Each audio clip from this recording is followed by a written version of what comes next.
All right, next up is the infamous, well, at least in 4 states, Al Jensen. He was just up here before. Al, I also don't have an intro for you, but I can make it up with you, or you can do it yourself. Well, Al came all the way from New York City. He's big, big, big in Brooklyn. Again, I'm making that up. Here we go. Al Jensen, everybody. It was 125 years ago.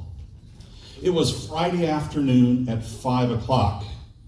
Amos walks into his boss's office and says, "I am so terribly sorry. Here is my tool, and here is my resignation." You see, it was only 3 weeks prior that Amos had gotten married to a beautiful bride.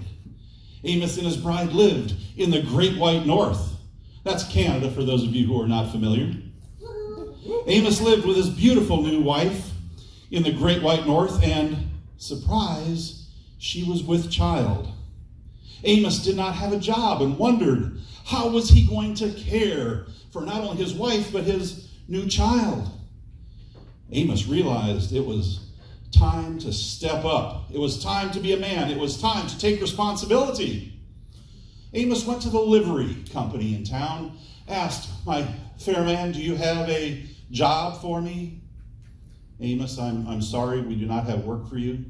Amos went to the mercantile company. "Amos, I'm terribly sorry, but we don't have work for you here either." Amos went to the bank. The bank says, "Amos, I'm just terribly sorry. We have no work for you." Amos began to get dejected and depressed and worried because he was a brand new husband, soon to be father, and he did not have a job, no way to provide for his family. Amos went outside of town and found the lumber camp. Because Amos was a strapping young man. Amos had vim and vigor and enthusiasm. Amos could do anything if he set his mind to it. He applied for work at the lumber camp. The lumber camp manager says, "Amos, you are a strapping young man. I understand your situation. If you show up here on Monday morning at 8 o'clock, you have a job as a lumberjack." Amos was excited because now he could provide for his wife. He could provide for his new family. Amos was proud. Amos shows up at 8 a.m. on Monday morning. The lumber camp manager hands him a brand new axe. Amos takes that axe and goes out into the field where all these trees are standing, and he begins to chop and chop and chop. Before you know it, Amos falls his first tree. He's ecstatic. By the end of that first day, Amos has fallen 17 trees. Amos did not know if that was good or if that was bad, so he goes in to the boss's office. "Boss, I fell 17 trees today. Is that good?" The boss says, "Amos, no one has ever fallen more than 15 trees in a single day. That is amazing. You now hold the record." Amos went home and talked to his beautiful new bride and says, "I think I have found my calling. I was amazing today, chopped down 17 trees. No one has ever chopped down more than 15 before." Amos comes back on Tuesday. He is excited, shows up in the field with all the trees and begins to chop and chop and chop. And at the end of the day, Amos had fallen 15 trees. Now, it wasn't the 17 from the first day, but still 15, that's not too bad. Amos still felt good, went home, told his wife he was proud of what he had accomplished. On Wednesday, Amos shows up and he chops and he chops and he chops. Although he's a little bit winded, he continues to give 110%. At the end of the day, Amos falls 13 trees. Becoming a little dejected, he goes home and speaks to his lovely wife, who gives him all of the encouragement that one could hope to get from a spouse. Comes back on Thursday, and he chops and he chops and he chops, and at the end of the day, 11 trees are on the ground. Amos beginning to wonder if this is really going to be for him.